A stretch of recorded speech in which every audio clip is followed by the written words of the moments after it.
Dans quelques années ici, les Haïtiens vont bouleverser le monde. Oui. Et ça, je peux vous le garantir. Salut à vous, chers abonnés de Jutki Foot International. Salut à tous les passionnés de football. Salut à la grande famille haïtienne et à tous ceux qui croient que le sport peut changer le destin d'un peuple.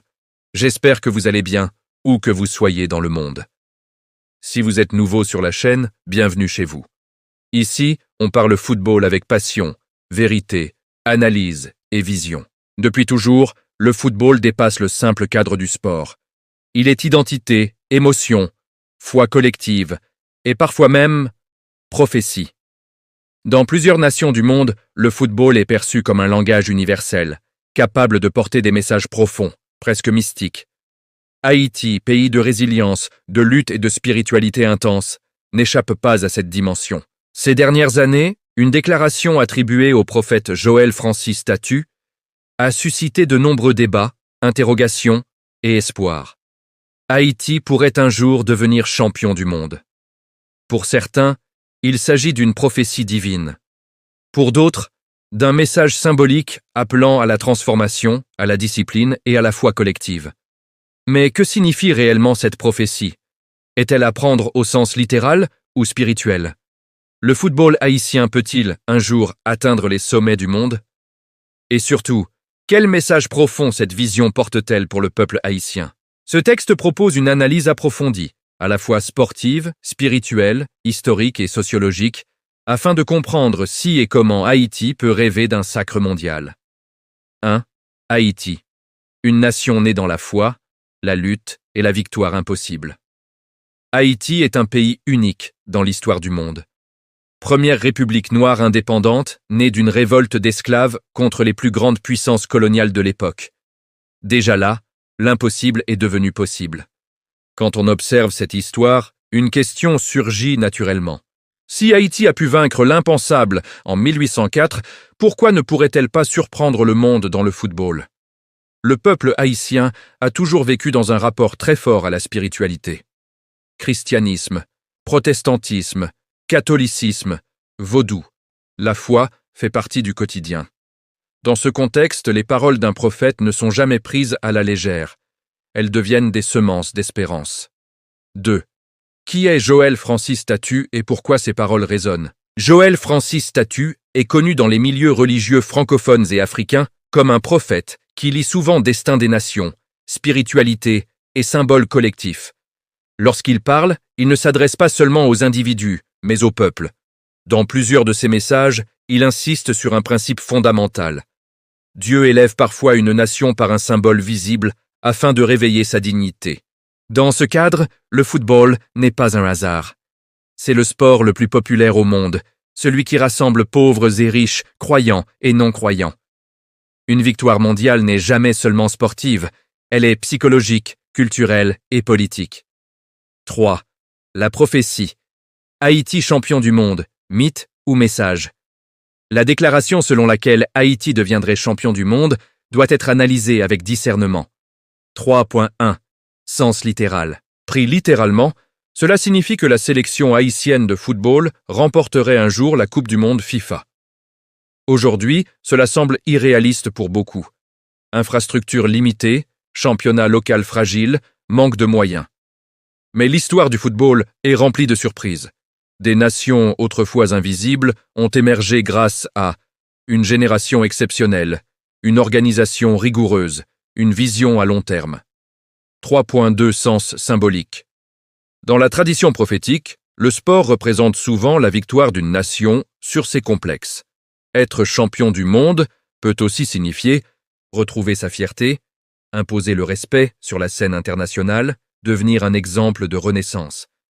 Ainsi, Haïti champion du monde pourrait symboliser une Haïti restaurée, capable de surprendre le monde par son intelligence, sa discipline et sa créativité. 4. Le football haïtien, entre potentiel caché et obstacles structurels.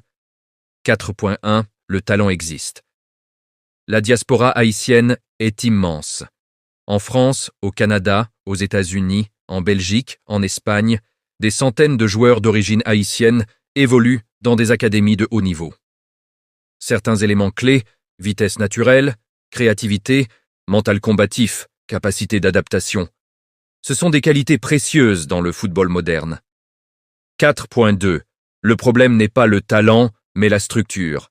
Ce qui freine Haïti, ce n'est pas le manque de joueurs, mais l'absence de centres de formation solides, l'instabilité institutionnelle, le manque de vision à long terme, l'ingérence politique et les crises sociales. Une prophétie ne s'accomplit jamais sans préparation humaine. 5. La foi sans les œuvres est morte. Clé de lecture prophétique. Dans la Bible, aucune prophétie ne s'accomplit sans action. Moïse a levé le bâton, David a affronté Goliath, Josué a marché autour de Jéricho. Si Haïti doit devenir champion du monde, cela implique discipline, travail, réforme du système sportif, unité nationale. La prophétie devient alors un appel à la responsabilité collective. 6. Le football comme outil de guérison nationale. Haïti est un pays blessé, catastrophe naturelle, instabilité politique, pauvreté chronique. Le football peut devenir un langage d'unité, un outil de paix, un espace de rêve pour la jeunesse. Dans plusieurs pays, Brésil, Argentine, Sénégal, Maroc, le football a joué un rôle fondamental dans la construction de l'identité nationale. 7. Peut-on comparer Haïti à d'autres nations miracles du football? 7.1. Le Maroc 2022. Personne ne croyait que le Maroc atteindrait les demi-finales de la Coupe du Monde. Et pourtant, organisation, diaspora mobilisée, discipline tactique, foi collective. 7.2. L'Islande.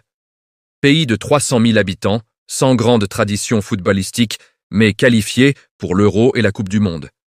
Ces exemples montrent que la taille et la richesse ne sont pas des fatalités. 8. La jeunesse haïtienne, cœur de la prophétie. Plus de 60% de la population haïtienne a moins de 30 ans. C'est une force immense.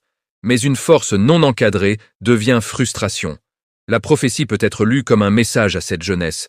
Vous n'êtes pas condamné à l'échec. Le football devient alors une école de valeurs. Respect, effort, patience, esprit collectif. 9. Le rôle de la diaspora dans l'accomplissement de la vision. Si Haïti devait un jour devenir une grande nation du football, la diaspora serait essentielle. Formation à l'étranger, retour d'expertise, investissement, influence médiatique. Une prophétie nationale s'accomplit rarement sans ses fils et filles dispersés. 10. Entre foi aveugle et espérance lucide. Croire ne signifie pas nier la réalité. Une prophétie mal comprise peut devenir dangereuse si elle pousse à l'inaction. La bonne posture est croire en la possibilité, travailler avec rigueur, accepter les étapes, construire sur le long terme. Haïti ne deviendra pas champion du monde par miracle instantané, mais par transformation progressive. La question n'est donc plus seulement de savoir si Haïti peut devenir champion du monde, mais de comprendre ce que cette prophétie exige du peuple haïtien. Car toute parole prophétique authentique n'est jamais une promesse passive. Elle est un appel, une convocation à l'action, un miroir tendu à une nation pour lui rappeler ce qu'elle peut devenir. La prophétie attribuée à Joël Francis Tatu agit comme un électrochoc spirituel et symbolique.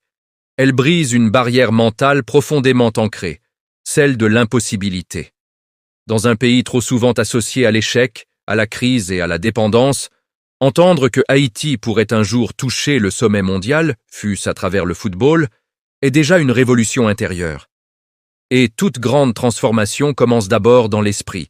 Cependant, croire ne suffit pas. L'histoire, la Bible, le sport et la vie elle-même nous enseignent une vérité incontournable. La foi sans discipline est une illusion. Si Haïti doit un jour surprendre le monde, ce ne sera ni par magie ni par slogan, mais par un changement profond de mentalité, de gouvernance et de vision. La prophétie n'annule pas le travail, elle le rend urgent. Le football, dans ce contexte, n'est pas un simple jeu. Il devient un langage universel capable de rassembler une nation fragmentée, un terrain neutre où les différences sociales, politiques et religieuses peuvent s'effacer derrière un même maillot. Il devient aussi un outil pédagogique, une école de rigueur, de respect des règles, de patience et de persévérance, autant de valeurs dont Haïti a cruellement besoin pour se reconstruire. Si l'on regarde lucidement la réalité actuelle, Haïti est encore loin d'un sacre mondial. Mais si l'on regarde le potentiel humain, la jeunesse, la diaspora, la créativité naturelle et la résilience historique, alors l'idée ne relève plus du fantasme absolu. Elle devient un projet de très long terme, exigeant une vision claire, des institutions solides, des investissements durables et une unité nationale réelle. La prophétie, au fond, pose une question dérangeante, mais nécessaire. Haïti veut-elle vraiment gagner? Gagner implique des sacrifices. Gagner exige de renoncer à l'improvisation, au désordre, à la corruption, au fatalisme. Gagner demande de former les enfants, de protéger les talents, de respecter les compétences et de penser sur 20 ou 30 ans, non sur le prochain match ou la prochaine élection. Il est aussi essentiel de comprendre que champion du monde ne signifie pas uniquement soulever une coupe. Une nation est championne du monde lorsqu'elle restaure sa dignité, croit en sa jeunesse, transforme ses douleurs en force, inspire le respect sans mendier l'approbation. Si un jour Haïti devient championne du monde de football, ce sera le fruit visible d'une victoire invisible remportée bien avant. La victoire sur le complexe d'infériorité, sur la division, sur le chaos organisé. Et même si ce trophée sportif tarde à venir, le simple fait de marcher vers cette vision peut déjà transformer la nation. Ainsi, la prophétie de Joël Francis Tatu ne doit pas être utilisée pour endormir le peuple, mais pour le réveiller. Elle ne doit pas servir de refuge spirituel face à l'inaction, mais de boussole morale et collective.